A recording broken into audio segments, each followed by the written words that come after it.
Ship's log, celestial date 218.258.10. Dagger and I have managed to give the tree, which seems to be the interference engine, to Kiri and the Universal Stars. And with that, we've wrapped up the mission that we were on. And now I think it's time for a little bit of R&R, where we rest up before we head back to Relic Station. Hello and welcome. I am Scarperlock, and this is Starforged Alpha Cluster. We're on our 38th session. In the last session, Krista ended up stumbling into a mass grave on the world of Orcus, and when she came out of it, she ended up in what looked like a forest that had been all chopped down of these ant-like tree creatures that had been haunting her.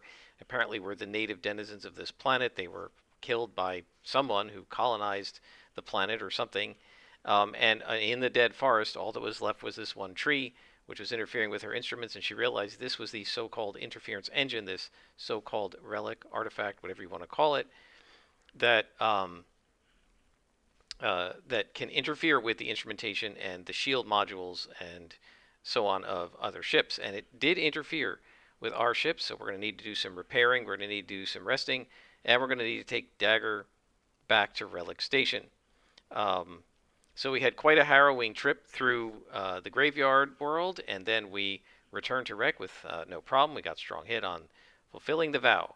Now, I did make a mistake here. Oh, I did the boxes incorrectly, because what I did was I filled out 2 extra quest boxes here instead of 2 extra discovery track boxes here. So I fixed that. I took those out, and I put the discovery tracks here. So we actually have some more XP to spend. And I don't remember if I had mentioned this. Somewhere along the line, I spent some XP for upgrading the Storm Swept. So we have enough XP that I think what we may do is oh no, wait, I'm sorry. Most recently, I upgraded the exosuit. So I think we had 5 XP when I left off. I spent 2 on the exosuit. I'm going to buy a stealth module for the ship. But I think I might want to upgrade the Titan. Right? Because we can drop to surface from an altitude already, and then if we withstand damage with it, we can re-roll one of the challenge dice. That's kind of nice. We could also upgrade Iris. When we explore a waypoint using the sensors or face danger, we can add roll plus its health and take +1 momentum on a hit. I'm not sure that that's worth it. We're actually better at exploring a waypoint than Iris's health. We're going to need to repair her, by the way. We can upgrade the starship. When we withstand damage, we can roll plus heart. If we do, we endure stress on a weak hit or a miss. That's pretty good, too. And then there's the Explorer path. When we come across a wondrous sight, we can choose one. We can find inspiration or soak it all in. I actually kind of like that. So let's finish up the Explorer path. And we'll go ahead and use 2 XP. And that still gives us 3 left. And we're now almost done with the discoveries track. We have way more discoveries than quests and bonds. I guess we need to meet some more people. So hopefully we'll be doing that soon. But I think the first thing Chris is going to want to do is, she says, let's stop here for the day and rest and recover. Let's take a break. Let's eat in the cantina and so on. I think she actually has a connection here. Is that not true? Is it Dash? No, he's on Dead Rock. Sorry, he's a bartender, but he is on Dead Rock. So they'll go into the cantina and order some food and relax a little bit. And then they'll head back to the ship, and they're going to just bunk down in the ship and rest and sojourn. So I think the first thing we're going to do is sojourn here and see how we do. So we roll heart. And we have 9 momentum, so that should help us. And we get a miss, but we can burn momentum for a strong hit, so let's go ahead and do that. We get a strong hit, so we find a safe refuge. The allies, we can each make 2 recover moves. Instead of rolling, we can assume an automatic strong hit for each. and an individual move can be taken more than once. So I think we're going to definitely want to repair. And on a hit, we gain repair points appropriately. We're at a facility. We get a strong hit. We get 5 points.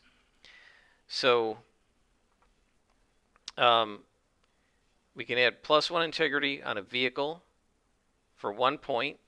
So we can fix 1 broken module for 2 points. So we use 2 points to fix the shield module. And then we can take point of health for a mechanical companion. So I think we'll use 2 points for that. And then we'll use 1 point to repair the starship. So that's the 5 points. So we've definitely repaired, and I think the other thing we're going to do is hearten. On a strong hit, we find companionship and comfort.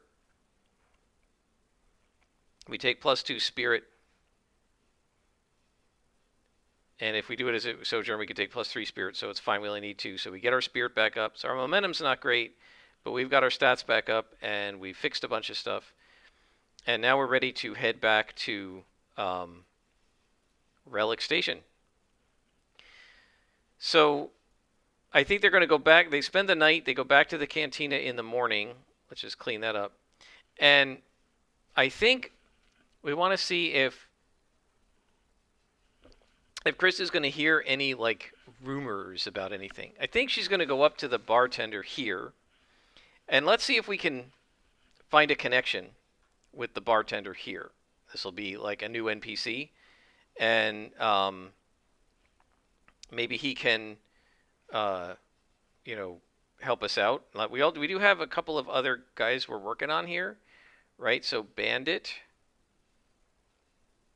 is mercenary, right, of the Risen Watchers.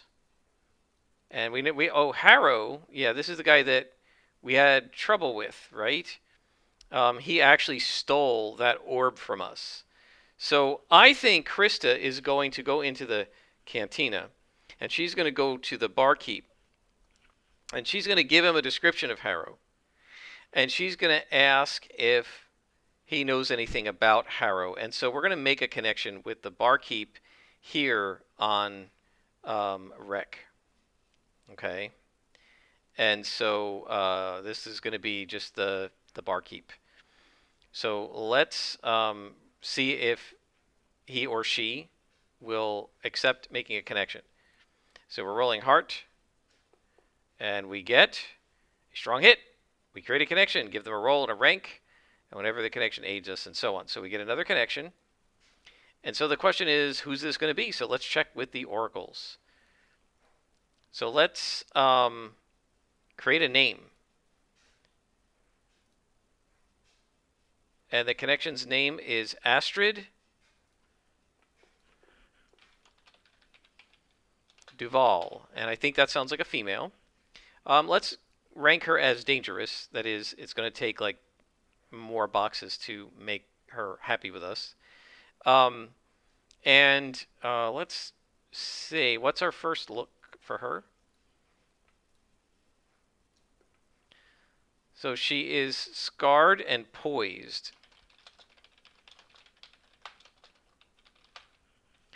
And her disposition initially is cooperative. Okay, so she is likely to tell us about Harrow if she knows about him.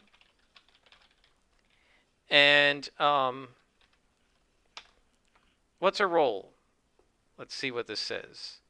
Engineer. So let's say this isn't actually the barkeep. Let's say this is just somebody sitting at the bar. And so this is going to be +1 to engineering rolls if she's with us, helping us. And her goal is to build a relationship. Okay, so I guess she wants to be friends with Krista. That's how I interpret it. When they sit down and they start talking over breakfast or whatever, and They're the only ones in the cantina, Dagger, Krista, and Astrid. And they start talking, and they're telling her the story of how they, some of their harrowing adventures. And I got to tell her all the details about the grave world, but they tell her they've been to the Bloody Breach and the Burning Gyre, and she asks about it and so on because she hasn't been out there.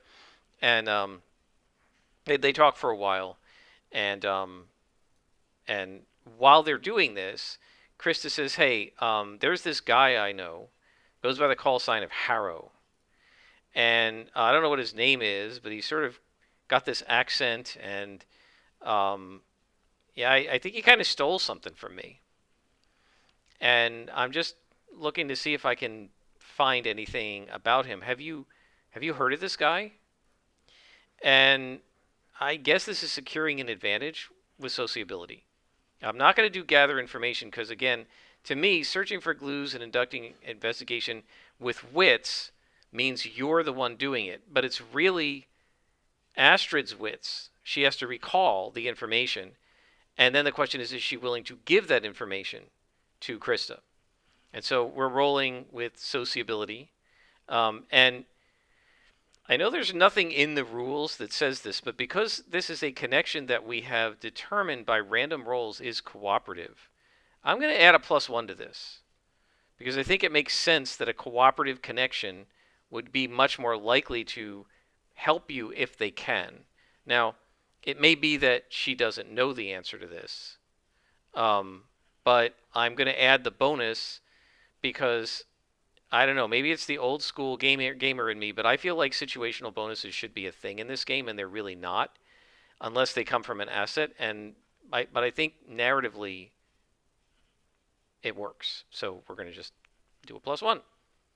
See how it goes. All right. So we get a weak hit. We succeed. So that means that Astrid has heard of this guy. So then the question becomes, does she know where he is right now? Now, I think that's probably unlikely. So she's heard of him. Oh, yes, I've heard of Bandit. Or no, sorry, I'm sorry. Yes, I've heard of Harrow.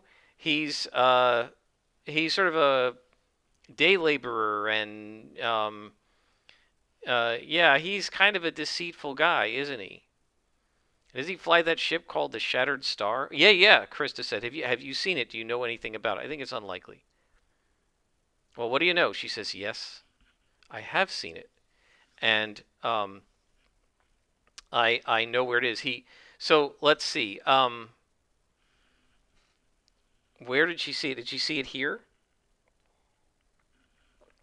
Or somewhere else? Let's roll. Let's try rolling descriptor and focus and just see what it tells us. Inaccessible plant. Well, how about inaccessible person? So he's somewhere inaccessible. Okay. So I think she says, yeah, he came through here. And he was on his way to somewhere else. And I don't know how you would get there through the drift. So it's going to be, I would think, somewhere in this sector. So where was he going? In the Outlands, he was going to a planet. Okay? So he was going to a planet. We're going to have to figure out the class to get the name, right? So let's make up the planet here in Chronos Tide. We're going to make up a new planet. And it is an ocean world called Proteus. Haven't we done that already? We already have a Proteus, don't we? So we're going to have to roll again. Mira, because we have Proteus in... Is it the Burning Gyre or the Bloody Breach? Yeah, we have Proteus in the Bloody Breach. So Mira, we have that already too, don't we? Somewhere. I think. Right? Yeah, right there. We're on Mira. So we're going to try again. Alon. Okay. So the world Alon.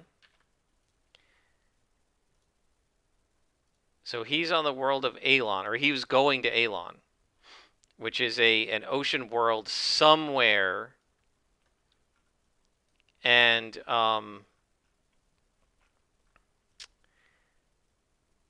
so let's see. The way I was doing this was rolling dice to generate the direction. So if we're on this world, right, we roll 1 through 6 with this being the 1. So let's go ahead and roll a d6. And it is in the 5 direction, so this way.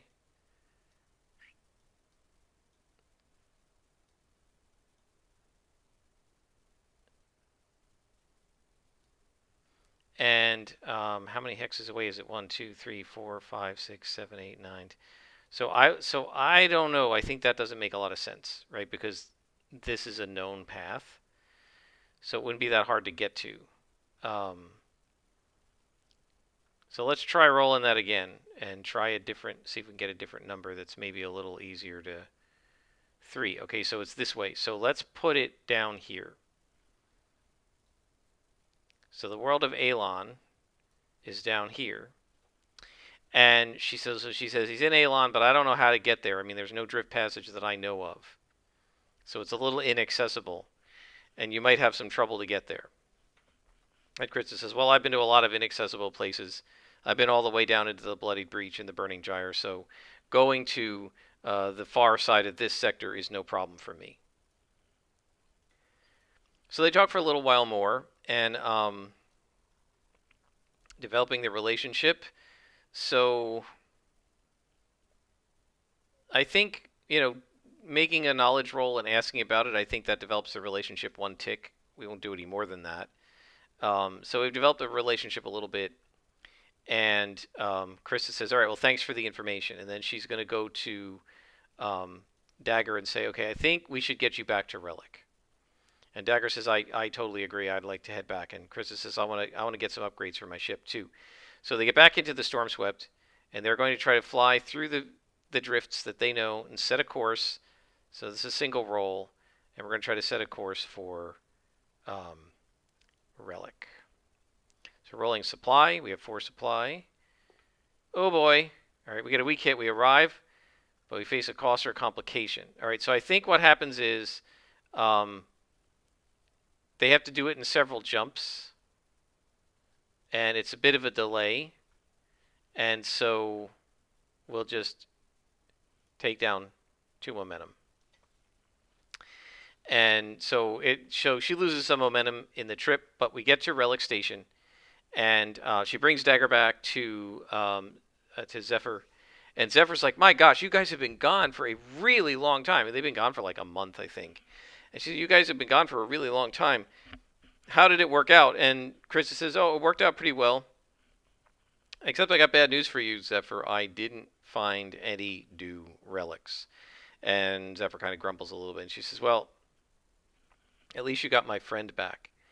And Krista says, "Yeah, we got Dagger's fine, and I think she's learned a lot." And Dagger says, "Yeah, I've learned a lot, and we've become pretty good friends, and maybe I'll bring her with me on another cruise." She says, "In the meantime, I want to see if I can get another module for my ship." And then she's going to head out, and she's going to go in Relic Station to like where the ship modules are, and she's going to say she wants to have her ship outfitted with the Stealth Tech module. So let's go ahead and drag that in here. So our ship now, it's rigged for silent running. When you move against a specific foe or threat to avoid detection, add +1. If you enter the fray, ambushing a foe, add +1 and mark progress on a strong hit. And so we're going to burn the last 3 XP. Boom, boom, boom. And man, this character has spent so many more XP than Wiglaf did. We've spent, what is it? Like 24 XP, is that true? Yeah. I think Wiglaf spent maybe 5. So, of course, Christus lived a lot longer than he has. She doesn't get into fights as much as he got into them. she tries to avoid combat a lot more. And so the stealth tech should help us with that. So we now have a stealth module. Other bonuses it can do is when you travel stealthily with undertake an expedition, then this is what we're going to want next. We can re-roll the die. And we're poised to strike from hiding. We can roll shadow, and if we do, we can do this thing. So I don't know how much we're going to want to roll shadow, but if we have to, at least this module will help us. And so that'll help us be stealthy. And it also may help us sneak up on the gamma ray. So this is the main vow that we have. And I think Krista in her quarters is going to make another iron vow. And what she's going to say is, I swear to get the orb back from Harrow. Right? So get the orb back from Harrow. So she wants to get that back from him. I'm going to call this a dangerous vow. And so so she's going to need to find a drift passage to, what's the name of this world? Alon. She's going to need to find Harrow. She's going to need to get the orb from him and return to a friendly place to examine it, right? She wants this orb for herself.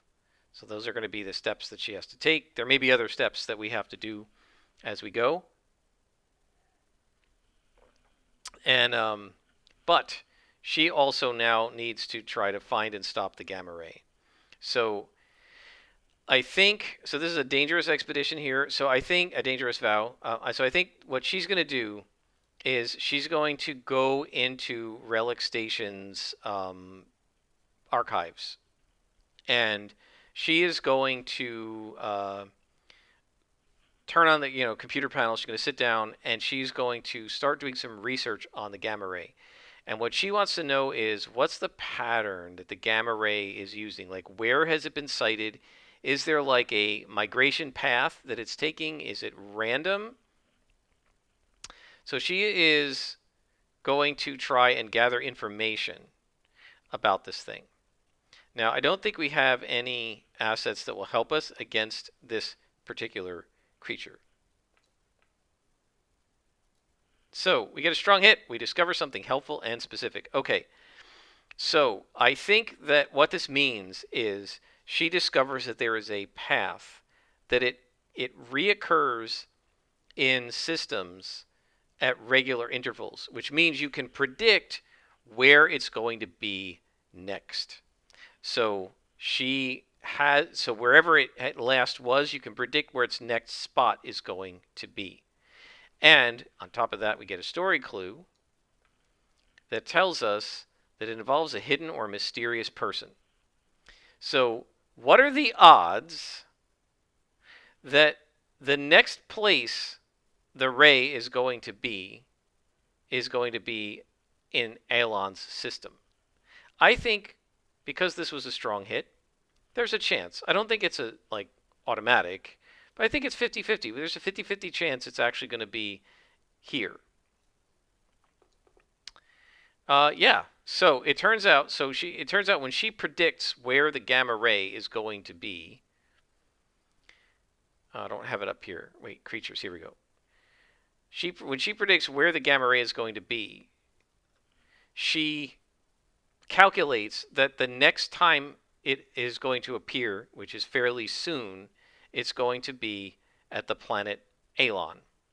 And so she can try and run it to ground there and kill two birds with one stone. So we're going to go ahead and click that. And so Krista says, okay, I think I know what, to herself, okay, I think I know what I have to do here. I think I need to find a drift passage to Alon. Now, the question is she going to try to go from Mira, or is she going to try to go from, say, Sigma Chronos, or maybe the Cat's Tail Nebula? We know that let me fix this thing. We know that the gamma ray has been in that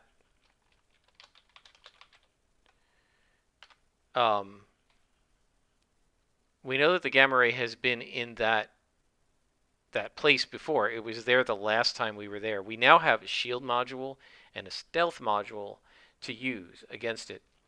So I think the gamma ray kind of goes maybe like that, and then comes here. And so she's going to go here first. Or maybe she figures, so okay, so here's a good idea. So if it goes from here to there, maybe she figures she can do a drift passage this way, right? So let's set a course for the black hole and see if we can head there. And that's, once again, setting a course, rolling supply. And we get a strong hit. So we reach our destination, and the situation favors us. Okay, so the gamma ray has just left here, and it is on its way to the Alon system. So we're now going to make, I think, a troublesome journey, right? So this is the expedition to Alon. Of course, I wrote along. And this is going to just be a troublesome journey. I think we need to put a clock on this. And I think if she doesn't get there in time, it's going to be too late and the gamma ray is going to leave. Should it be the gamma ray that leaves? Or should it be... Well, we'll find out. I think she's got to be quick, or either the ray isn't going to be there or Harrow isn't going to be there. Right, so let's put a clock on it. But it's only a troublesome journey, so it's just going to be like 3 shots and then we'll be there. So we're ready to head out. And how are we doing on time? We're 26, so we got time. So let's see if we can complete this journey. So Krista decides to go through the drift. Now, she might stealth up when she thinks we're going to get there. But first, we're going to have to take a couple of trips through the hexes. So we make our first trip, let's say maybe to here. And let's undertake an expedition. And we're rolling wits because she's staying vigilant. So she zooms into the drift and the stars disappear and she flies through the sort of the purple waves of this wormhole and then out from the drift after a little while. And there's no bonuses here, so we just roll wits. And we get a strong hit. We reach a waypoint. Now, we are doing Explorer. And let's remember we can do all of these now. And we could potentially explore a waypoint. So let's see what we find. So she arrives at the waypoint. And we find a stellar object. And so let's go ahead and create a new star. And it is a burning yellow star. So let me set it up and I'll bring you back. All right, so we're here at a star called Upsilon Kappa. And I think the first thing Chris is going to do is take out her pendant of the old ship, and she's going to aim it at this star and see if this is one of the stars. And again, there's a 10% chance each time we do this. Small chance. Nope, it is not one of the stars on her star chart.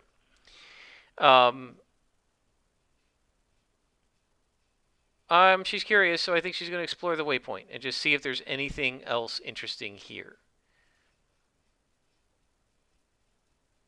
So when we explore a waypoint, we get +1 momentum on a hit. Do we have anything else? Finishing an expedition. I don't think so.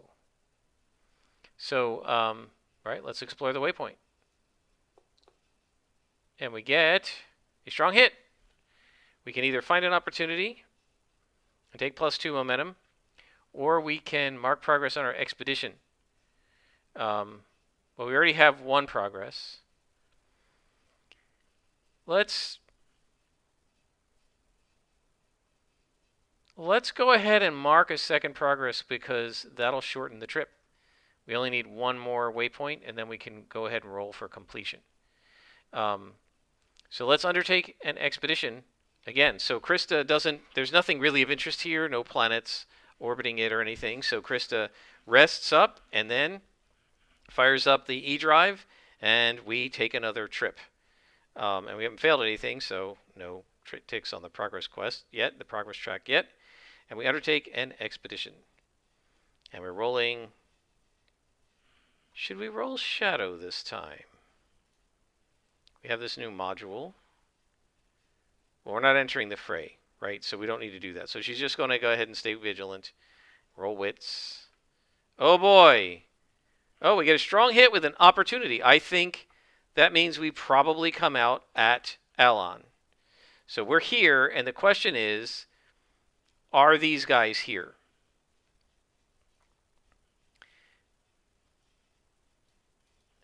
And so I think on a strong hit, they're both here. On a weak hit, one of them's here. And on a miss, neither one of them's here, but there's some other sort of an opportunity. So let's roll it. We get, oh boy, a weak hit. So that means that either the gamma ray is gone or Harrow is gone. So we've reached the planet, and we found one of these two. So we complete this. And so the question is, so Krista's going to do a scan and see if she can find either the ship that Harrow has or the gamma ray. So let's secure an advantage.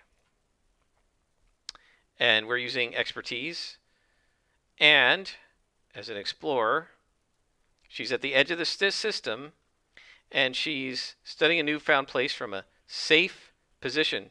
So we add +1. Whoops, +1, not +2. And we roll wits.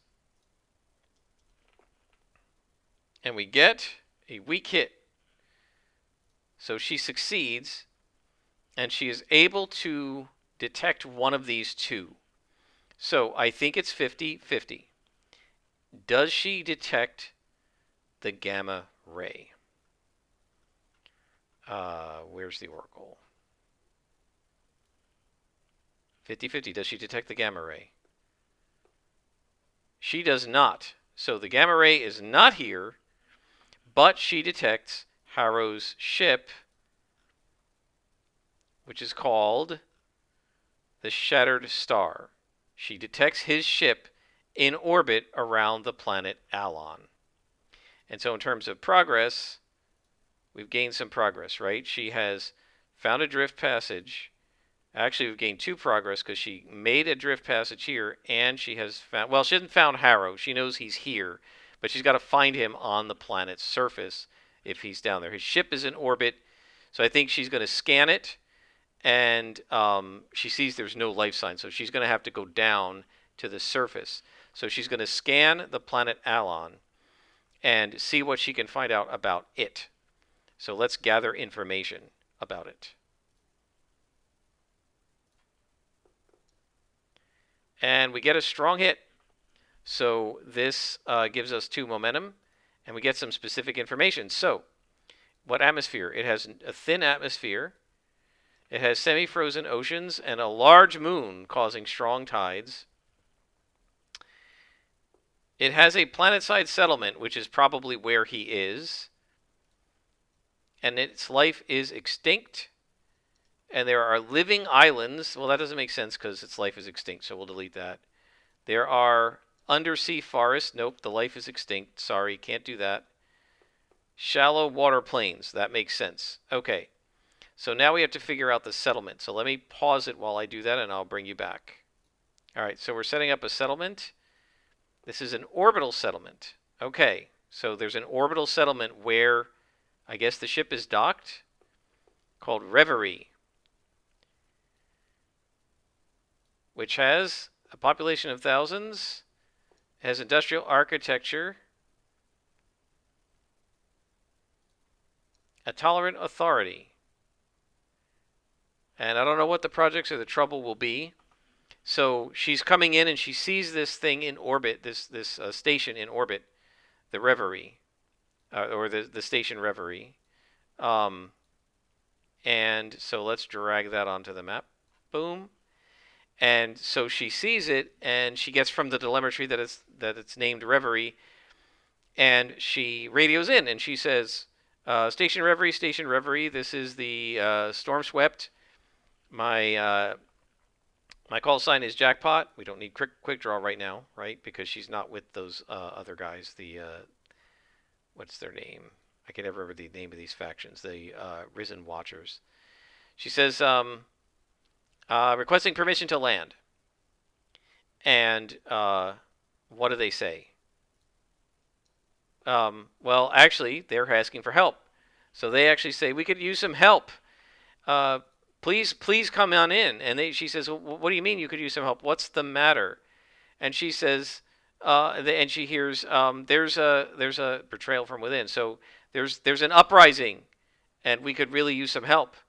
And Chris is like, okay, I guess I'll come in and see if I can help.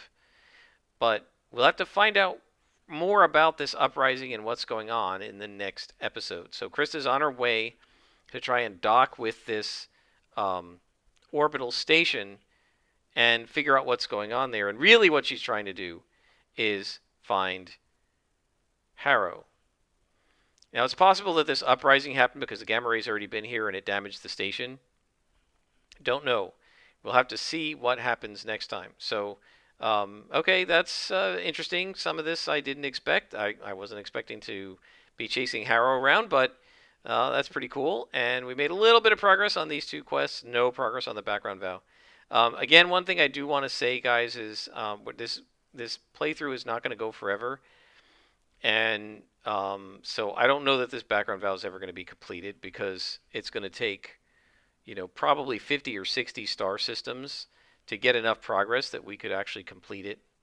And that's, like another 50 or 60 sessions. I don't think we're going to go that long. This is session 38. I could picture us going to session 50 or 60, but I don't think we're going to go much beyond that. So we'll see what happens. I think as Krista gets more and more assets, it starts to get a lot more complicated to remember all the assets and everything. Unlike playing on paper, you would have the assets laid out in front of you as cards. Here they're like in tabs, and even if you open them all up, you still have to scroll down. So it's a lot harder to sort of see it visually, at least for me. So I think there's a limit to how far we're going to go. But we certainly have a ways. There's probably at least another 10 or 20 episodes to go. So don't expect it to stop right away, but at some point we're going to wind down. Now that I have some more stuff for Savage Worlds and I've got a module for the Mythic GM emulator in Foundry, I'm kind of hankering to try that. But I will say that's going to probably wait until my D&D campaign is over in a couple months because I don't want to have the Pathfinder stuff in my Forge account at the same time as the D&D stuff. It just would be too much memory use. Ironsworn is very small amount of memory because I'm just playing by myself. But if you bring in all the compendia and all the stuff from Savage Worlds, it starts to eat into your memory quota. So I don't want to do that while I'm in the middle of using a bunch of my memory quota for D&D. So at some point in the next couple of months, we're going to be wrapping this up. And I don't know how consistent I'm going to be able to be after the middle of August because that's when my teaching starts up again. But I'll try to keep doing it as much as I can, and I hope you guys are enjoying. I'm enjoying this playthrough. It's been pretty cool, and it's certainly not the story I would have made up when I started, but it's a pretty cool story, and it's a lot more interesting than probably what I would have made up if I hadn't been using oracles. So that's a really good benefit of the system. Anyway, until next time, I am Scrapperlock, and this has been Starforged Alpha Cluster.